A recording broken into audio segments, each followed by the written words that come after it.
issued a severe thunderstorm warning for Catoosa County in northwestern Georgia, northeastern Floyd County in northwestern Georgia, Whitfield County in northwestern Georgia, Walker County in northwestern Georgia, northwestern Gordon County in northwestern Georgia, Dade County in northwestern Georgia, northern Chattooga County in northwestern Georgia, until 8 p.m. Eastern Daylight Time.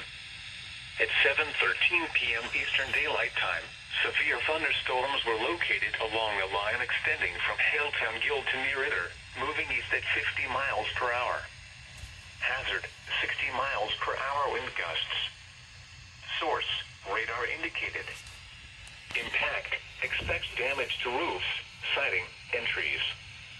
Locations impacted include Dalton, Lafayette, Ringgold, Trenton, Fort Oglethorpe, Rostow, Chickamauga, Tryon, Vernal, Lookout Mountain, Tunnel Hill, Cohutta, Center Post, Seblegna, Blue Spring, Lake Marvin, Fairview, Wynwood, Villano, and Chattanooga Valley.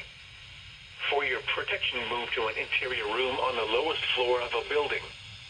If you see wind damage, hail, or flooding, wait until the storm has passed, and then call the National Weather Service toll-free at 1-866-7-634-466 or tweet us your report at NWS Atlanta.